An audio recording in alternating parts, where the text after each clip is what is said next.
हे दुर्योधन, सुन मेरे प्रिय मित्र, ये युद्ध केवल शस्त्रों का नहीं है, ये मन का युद्ध है।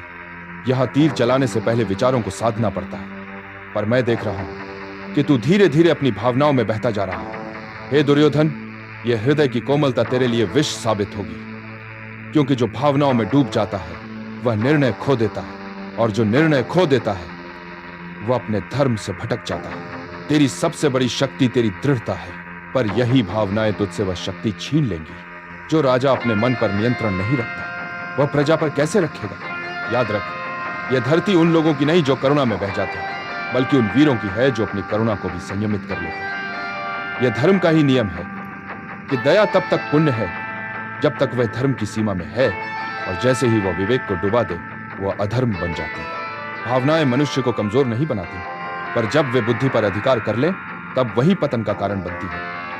अर्जुन ने भी भावनाओं में आकर अपने शस्त्र रख दिए थे, और श्री कृष्ण को उन्हें समझाना पड़ा कि युद्ध भाव से नहीं, कर्तव्य से लड़ा जाता है। जो युद्ध हृदय से लड़ा जाता है वह पराजय लाता है, जो युद्ध विवेक से लड़ा जाता है वही विजय देता है। हे मित्र, मैंने भी यह सीखा है। मैंने अपने जीवन में जितनी पीड़ा देखी, वो सब भावनाओं की देन थी। मैंने अपनी करुणा के कारण शत्रु को भी सम्मान दिया, अपने अपमान को भी सहा, पर अंत में पाया क्या? केवल तिरस्कार। संसार भावनाओं की गहराई नहीं मापता, केवल परिणाम देखता है। जो सफल होता है वही धर्मात्मा कहलाता है, जो असफल होता है वही भावुक कहलाकर भुला दिया जाता है। तू जिन लोगों के प्रति करुणा रखता है, वे ही तेरे निर्णयों को कमजोर कर देंगे। जब राजा अपने हृदय को सबके लिए खुला छोड़ देता है, तब उसका दरबार दो हिस्सों में बंट जाता है। एक जो उसकी करुणा का लाभ उठाते हैं, और दूसरा जो उसकी कमजोरी का उपहास उड़ाते हैं। इसलिए मैं तुझसे कहता हूं, हे मित्र, अपने हृदय को कड़ा कर ले। भावना में डूबा हुआ व्यक्ति कभी तैर नहीं सकता, उसे लहरें बहा ले जाती हैं। धर्म सिखाता है संतुलन। न तो हृदय को पाषाण बना, न ही उसे सागर बना। सागर में जो उतरता है वह गहराई में खो जाता है, पर जो किनारे पर चलता है वही दिशा देख पाता है। इसलिए अपने भावों को नियंत्रित कर, उन्हें अपने अधीन रख, क्योंकि जब भावनाएं तुझे चलाने लगेंगी, तब तेरा धर्म, तेरा लक्ष्य और तेरा अस्तित्व सब बह जाएगा। भावनाएं सबसे बड़ा भ्रम है।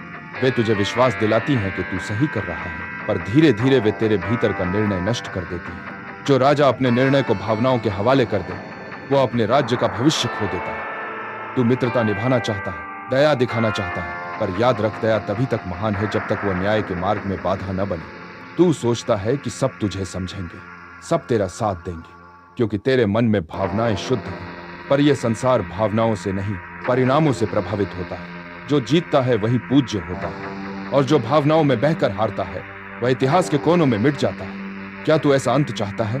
क्या तू चाहता है कि लोग तुझे याद करें एक दयालु राजा के रूप में जो सबके लिए लड़ा, पर कुछ भी न पा सका?